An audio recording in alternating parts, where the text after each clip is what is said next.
Salut tout le monde! Bienvenue à la conférence numéro 8 de la phase B de ce cours de connaissance de soi. Dans cette conférence, nous parlerons du feu sacré. L'objectif de cette conférence est de nous permettre de comprendre ce qu'est le feu sacré et de connaître quelles sont les étapes ou conditions pour que ce feu sacré de la Kundalini s'éveille en nous, afin que nous puissions entrer dans le chemin de l'initiation.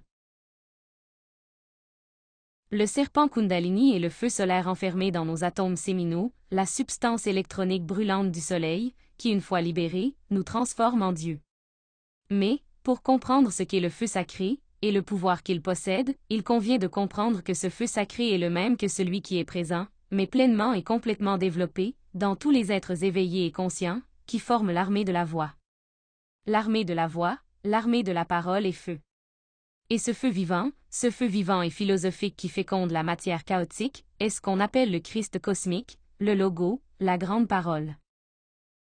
Lors de la 28e conférence de la phase B, nous avons parlé du Christ universel et individuel, nous avons expliqué que cette grande parole par laquelle tout ce qui a été fait, qui était avec Dieu et qui était Dieu, est ce Christ universel.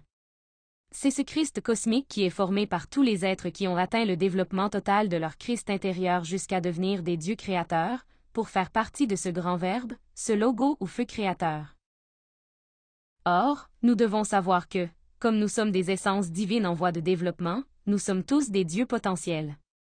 En effet, nous portons en nous la semence de la divinité, qui en la développant, nous permettra de développer notre Christ individuel, afin que nous devenions la manifestation vivante de Dieu. Ces dieux sont chargés de réaliser et de gérer toutes les créations de l'univers. Par le feu ils créent, et par le feu ils détruisent. Pour cela, ils doivent canaliser et manifester ce feu intérieur qu'est le grand logo. Mais pour que le logo apparaisse, pour qu'il se manifeste, l'un doit se dédoubler en le deux. Donc, pour que les dieux créent, puisqu'ils sont des êtres androgynes qui ont intégré en eux les deux forces, le positif et le négatif, le principe masculin et le principe féminin, ils doivent se dédoubler, l'un en le deux, le père dans la mère. Et de l'union des deux opposés, naît la troisième force, qui est le feu. Ce feu est le logo, le Christ, la parole qui rend possible l'existence de l'univers à l'aube de toute création. Le feu, le Christ, est ce qu'il a été, et ce qu'il sera toujours. Le feu est la vie qui réside en toute chose, et celle qui donne la vie à toute chose. Il faut que nous comprenions que nous sommes un cosmos miniature, un microcosme. Et les mêmes principes qui participent à la gestation et à la création de tout cosmos, qui naissent de la fécondation par le feu de la matière chaotique, sont les mêmes que nous devons utiliser pour donner création et forme à notre cosmos intérieur. Nous devons apprendre à féconder, avec le feu sacré, notre matière chaotique, qui est notre liquide séminal. Le chaos de l'univers réside actuellement dans notre système séminal. Et tout comme Dieu a dû fertiliser les eaux du chaos pour créer l'univers, nous devons faire de même, en fertilisant les eaux de notre chaos, pour faire émerger notre univers intérieur. À l'heure actuelle, notre eau intérieure, c'est-à-dire notre énergie sexuelle, est polluée et dans le chaos, et tout notre feu est piégé dans chacun de nos défauts psychologiques. Nous devons donc apprendre à sauver notre feu emprisonné dans nos désirs ou nos moi psychologiques, et à nettoyer nos eaux, qui sont notre mercure. Rappelons-nous que dans le 5e sujet de la phase B, nous avons parlé d'alchimie, et des 3 composants alchimiques fondamentaux du grand ouvrage, le soufre, le mercure et le sel. Et comment le mélange alchimique de ceux-ci devait se produire en nous, afin que nous puissions réaliser ce travail alchimique maximum, qui est la transformation du plomb de notre personnalité en l'or de l'esprit. Si nous apprenons à féconder notre chaos spermatique avec le feu de la Kundalini, naîtra de là le Christ intime, qui est l'enfant d'or de l'alchimie sexuelle. Nous devons savoir que l'allumage en nous du feu sacré de la Kundalini consistera en 3 étapes, à travers lesquelles nous obtiendrons et purifierons ces 3 composants alchimiques. En alchimie, le mercure fait référence aux eaux, à l'énergie sexuelle. Toute la puissance de la Kundalini se trouve dans notre graine ou énergie sexuelle. La Kundalini est le feu du sperme. Le feu a son habitat dans l'eau, et si nous déversons ces eaux, nous renversons également le feu et restons dans l'obscurité. C'est pourquoi la chasteté est le fondement du grand œuvre. Si nous voulons transmuter nos forces sexuelles, nous devons d'abord être chastes, et ne pas répandre une seule goutte de sperme. Pour cela, nous devons travailler dans la méditation réflexive, dans l'élimination de tous ces détails du moi de la luxure qui nous ont conduits à la fornication. C'est-à-dire répandre notre énergie sexuelle à travers l'orgasme et l'éjaculation. Nous devons comprendre ces défauts, étudier toutes les fois où nous avons forniqué et comment, voir tous les détails de ces défauts et les éliminer de notre émotion, de notre esprit et de nos actions. Ceci, pour que nous puissions passer à la pratique du suprasexe en ayant le contrôle de notre désir sexuel, pour que nous n'arrivions jamais au point de répandre notre énergie sexuelle pour atteindre l'orgasme ou l'éjaculation, mais que nous puissions toujours la canaliser vers l'intérieur et vers le haut, à travers de la colonne vertébrale. C'est être chaste. Nous devons également pratiquer la mort psychologique à chaque instant pour parvenir à une juste pensée, sentir, parler et agir. Et ainsi atteindre l'équilibre des centres qui nous permettra de purifier ces eaux, en transformant notre mercure du noir au blanc, puis du blanc au jaune, puis du jaune au rouge. Le deuxième élément alchimique est le soufre. En alchimie, le soufre est le feu sacré qui doit fertiliser le mercure. La Kundalini est le feu du sperme. Et ce feu est le produit de la mort psychologique. Actuellement, tout notre feu, toute notre âme intérieure, est pris dans le désir, et le désir est le moi en nous. Pour que ce feu supérieur de conscience émerge, nous devons nier nos désirs égoïques, et nous le faisons par la mort psychologique. En nous observant d'instant en instant, en jugeant chacun des moi qui se manifestent continuellement, nous conduisant par le désir de penser, de ressentir, de parler et d'agir d'une mauvaise manière, et nous amenant à constamment abuser de notre énergie. Et nous devons les éliminer en suppliant notre Mère divine particulière de les éliminer. De cette façon, nous sauverons ces essences piégées. Ces essences sont ce soufre intérieur, qui est ce feu qui purifie toutes choses, les transmuant en perfections ineffables. Il faut réduire tous les éléments à leur matière première, qui est l'essence pure, en dissolvant l'ego, pour ensuite transmuer ces essences, une fois mélangées au mercure dans la pratique sexuelle. Le troisième élément alchimique est le sel.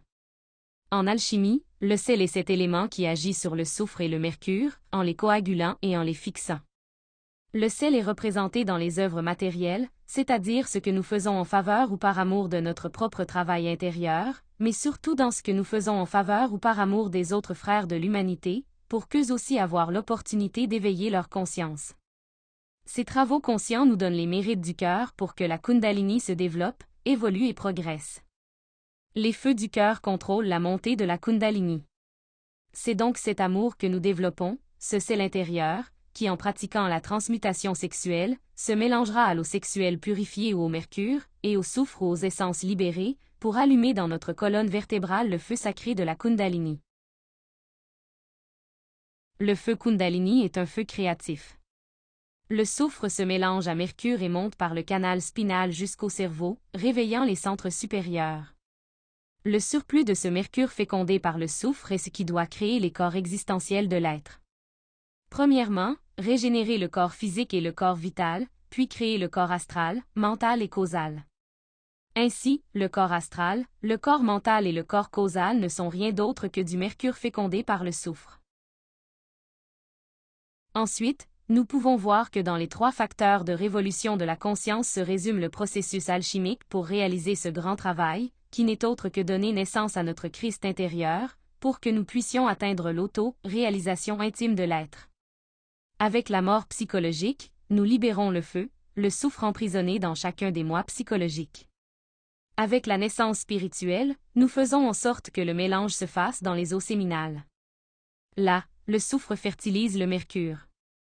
Et le sacrifice pour l'humanité nous donne le sel, qui est le paiement que nous recevons pour les œuvres d'amour conscientes envers le travail intérieur, et pour le bénéfice des autres. Ce sel coagule et fixe ces éléments, et nous donne les mérites du cœur pour que le feu Kundalini monte, créant les corps. Le mélange de ces trois composants donne le vitriol, considéré comme la substance chimique la plus importante par excellence, par les anciens alchimistes, qui, hautement purifiés, était utilisé comme moyen de faire réagir la substance qui s'y trouve. Le vitriol sont ces vapeurs séminales dans lesquelles se transforme le sperme des hommes et des femmes qui pratiquent le sexe sacré, et qui ont purifié leur énergie. Et qui, en réagissant avec le serpent Kundalini, va le réveiller. Il faut savoir qu'à la base de notre colonne vertébrale, il y a ce serpent connu sous le nom de Kundalini, endormi, enroulé 3 fois et demi sur lui-même. Il est écrit dans les vieux textes de la sagesse ancienne que l'orifice inférieur du canal rachidien des gens ordinaires est hermétiquement fermé. Cet orifice est connu sous le nom de Trivni. Le Trivni est le point de la Sushumna où se croisent Ida et Pingala. Les vapeurs séminales, ou vitrioles, l'ouvrent pour que le serpent sacré y pénètre. Rappelez-vous que nous avons vu lors de la dernière conférence de phase B, que dans notre colonne vertébrale nous avons un canal appelé Sushumna, à travers lequel monte l'énergie sexuelle de ceux qui pratiquent le sexe supra, mais qui n'ont pas encore éveillé le feu sacré de la Kundalini, parce qu'ils n'ont pas atteint le niveau nécessaire de purification de leur mercure. Au centre de ce canal se trouve un autre canal, plus fin, connu sous le nom de Nadi Chitra, à travers lequel le serpent sacré de la Kundalini commencera à s'élever, une fois que les vapeurs séminales auront réveillé le feu sacré et ouvert cet orifice connu sous le nom de Trivni. Lorsque les atomes solaires et lunaires du système séminal entrent en contact dans le Trivni, alors, par induction électrique, une troisième force s'éveille, le feu sacré de la Kundalini. En libérant cette énergie, nous entrons sur le chemin de l'initiation authentique. À ce stade, ce que l'on appelle l'allumage du feu sacré, ou l'initiation, se produit. N'oubliez pas que pour que le feu sacré de la Kundalini s'allume à l'intérieur d'une personne, il est obligatoire qu'elle pratique le suprasexe, avec un partenaire stable du sexe opposé. Le feu sacré ne s'allume que pendant les rapports sexuels. Les célibataires ont donc besoin d'avoir un partenaire pour pouvoir aspirer à l'initiation. Lors de la conférence d'avant-première, nous avons parlé de tout le processus d'initiation et des épreuves que nous devons traverser pour atteindre et avancer dans chaque initiation. Et lors de la 5e conférence, nous avons vu qu'il était nécessaire que nous effectuions un travail de purification intérieure de notre mercure. Et lorsque notre mercure est déjà jaune, grâce au travail de la mort dans les petits détails qui composent notre ego, nous allons faire face à une épreuve du feu, dans laquelle nous nous verrons ester dans notre capacité à contrôler notre feu intérieur. Il s'agit généralement d'une situation de colère envers le conjoint. Et si nous réussissons ce test, et pratiquons le suprasexe cette nuit-là, alors ce mercure jaune deviendra rouge, ce qui indiquera que le feu sacré de la Kundalini a été allumé. Dès lors, le serpent sacré commencera à monter à travers notre colonne vertébrale à chaque fois que nous pratiquerons le suprasexe. Et dans les mondes intérieurs, nous recevrons une épée d'argent avec une petite lame, qui grandira à mesure que nous progressons dans la création des corps. De cette manière nous avancerons dans l'œuvre de la première montagne. Après avoir allumé le feu sacré, chaque fois que nous transmutons l'énergie sexuelle, elle se condense dans la moelle épinière, d'abord dans les 33 vertèbres des corps physiques et vital, les régénérant, puis créant le corps astral, mental et causal. Nous commencerons ce chemin, et nous y avancerons, uniquement grâce à la pratique des 3 facteurs. Lorsque les 5 corps solaires sont déjà créés, on dit que nous possédons une âme humaine. Et en empruntant le chemin direct, nous aurons le droit de rejoindre le corps bouddhique, qui est notre âme divine, pour réaliser le mariage parfait. De cette union entre les 2 âmes naît le Christ intime. Le Christ intime est le feu du feu, la flamme de la flamme, l'enfant d'or de l'alchimie sexuelle. Le Christ intime vient faire une œuvre très importante en nous, le Christ vient faire toute l'œuvre de la 2e montagne de l'initiation. Nous aurons déjà fabriqué les corps solaires, mais maintenant nous devrons les perfectionner, les transformer en véhicules d'or pur. Et ce sera une des œuvres du Christ sur la 2e montagne. Éliminer le mercure sec que sont les moi psychologiques qui restent à éliminer de nous, y compris les moi causaux, pour que les corps existentiels soient perfectionnés, et puissent être recouverts par les différentes parties de l'être. Pour perfectionner ces corps, et les convertir en véhicules d'or pur, le Christ doit également éliminer l'arsenic soufre. C'est le feu charnel et bestial des enfers atomiques de l'homme.